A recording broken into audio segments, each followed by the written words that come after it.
Good evening.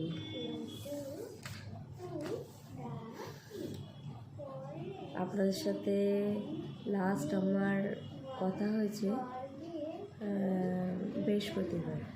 আমি বৃহস্পতিবার video বানিয়েছি, বাট আপলোড করতে পারিনি কারণ এন্ডিংও দিয়েছিলাম, কিন্তু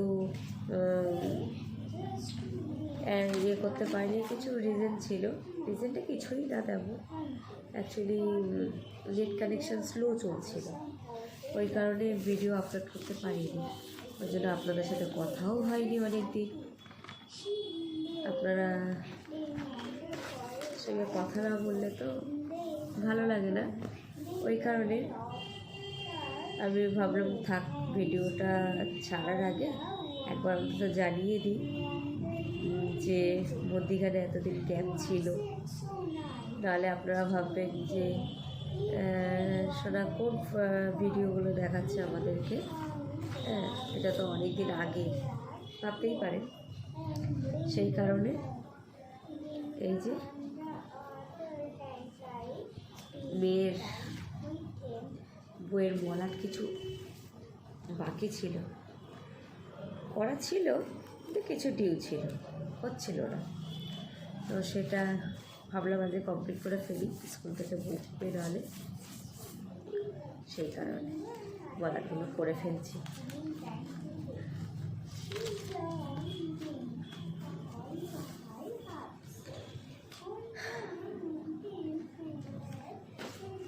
গরম পড়ে গেছে বুঝলেন, পাখা অন পুরো। যাই হোক, যারা ভিডিও দেখছে তার জন্য, ভিডিও না আসার জন্য সরি। তাহলে চলুন, আমি কিছু কিছু ক্লিপ নিয়েছিলাম, প্রবলেম হচ্ছিল, তারপরেও নিয়েছি। আমি জানি আপনাদের সঙ্গে সামনে আমি রিভিল করতে পারবো, বাট কোনোভাবেই হয়ে ওঠেনি। তা আজকের সে জন্যই বলে দিলাম আগের থেকে, কিছু মনে করবেন না। যাই হোক, চলুন তাহলে আপনারা ওগুলো দেখে আসুন। আর মেঘ করে রয়েছে, হ্যাঁ দেখুন, কোনো রোদ ওঠেনি। হ্যাঁ, এরকম ওয়েদারে কার মন মেজাজ ভালো লাগে বলুন তো? ছ্যাকছ্যাকে ওয়েদার। আপনাদের ওখানে কি এরকম মানে রোদ পোত উঠছে? আমাদের কলকাতা শহরে যারা রয়েছে তাদের একই অবস্থা আমি জানি, কিন্তু কে কোথা দিয়ে দেখছেন আমি তো জানি না। কিন্তু যদি কমেন্টে জানান আপনাদের ওয়েদার ওখানে কেমন, অবশ্যই ভালো লাগবে। তো এরকম ওয়েদারে একদম ভালো লাগে না, মনই ভালো লাগে না, কীরকম যেন লাগে। আর কি করা যাবে, সূর্যি মামা তো আর আমার কথা শুনবে না, তাই না? চলুন সকালে চা টিফিনগুলো করা যাক। তাদের সঙ্গে কথা বলার আগেই আমি চায়ের জলটা চাপিয়ে দিয়ে গেছিলাম। এবার রচা করব। দুধ এখনও আসেনি দোকানে শুনলাম। থাক, আসুক, আস্তে আস্তে চাটা করি, তারপরে লিকার চা নিয়ে বসলাম। রুটি চলে এসছে, পাউরুটি আজকে ছেঁকে দেবো, বাটার দিয়ে হয়ে যাবে। আর অন্য কিছু টিফিন করা হলো না। আর আজকে কি রান্না করা হবে দেখি, পরে দেখছি। বাপনের জন্য ছানা কাটা হয়ে গেছে, ও একটু খাবে, মেয়ে একটু খাবে। ওখানে দুধ রেডি, এখানে এই রুটি বাটার দিয়ে লাগাচ্ছি। এই সকালের টিফিন, বাবা এই খেয়ে নিক, বেশি তামঝামের দরকার নেই।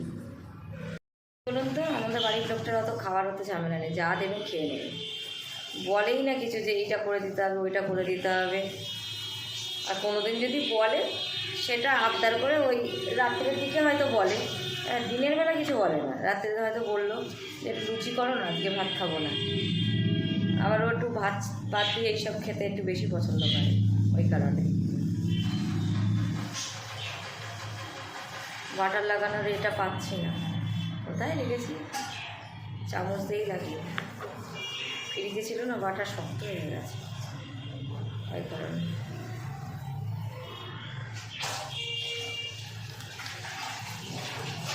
ছানাটাও রেডি, ব্যাস।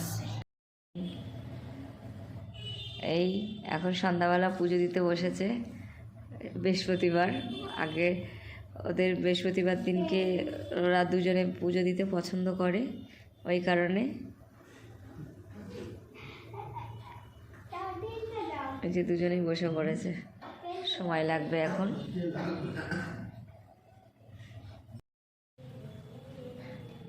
এই যে ঠাকুরদের মালা টালাগুলো পরিয়ে নিক, পরিয়ে নেওয়ার পর আরতিটা সেরে নেবে, হয়ে যাবে।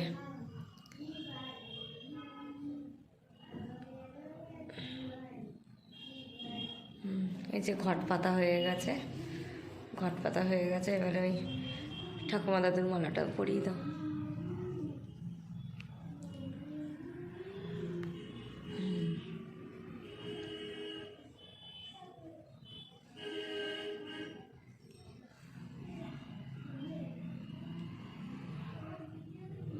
বৃহস্পতিবারে তো একটু সময় লাগে বেশি, ওই কারণে।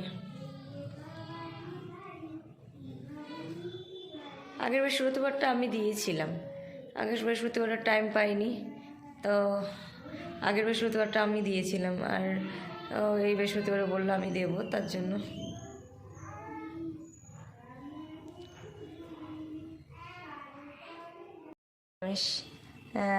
এমনি মাখা মাখা করে একটুখানি গাটি কুচো দিয়ে তরকারি আর এই ছোলার ডাল, ব্যাস এই দিয়ে হয়ে যাবে আজকের। যা করেছিলাম সব রান্না খাওয়া দাওয়া হয়ে গেছে, কিছু রয়েছে তরকারি, একদম যে পুরো শেষ হয়ে গেছে তা নয়। আর এখন একটুখানি ভাত বসিয়েছি, এই যে ভাত হচ্ছে, একটুখানি ভাত বসালাম। আর আধ করে তরকারিটা গরম বসিয়েছি, আর ভাতে হচ্ছে আলু সেদ্ধ দিয়ে দিয়েছি, আচার দিয়ে খেয়ে নেবে রান্না শেষ। তাহলে চলুন আজকের মতো আমার পক্ষে এই পর্যন্ত। সুস্থ থাকবেন, ভালো থাকবেন, আবার নেক্সট ব্লগে দেখা হচ্ছে। আজকের মতো টাটা, গুড নাইট।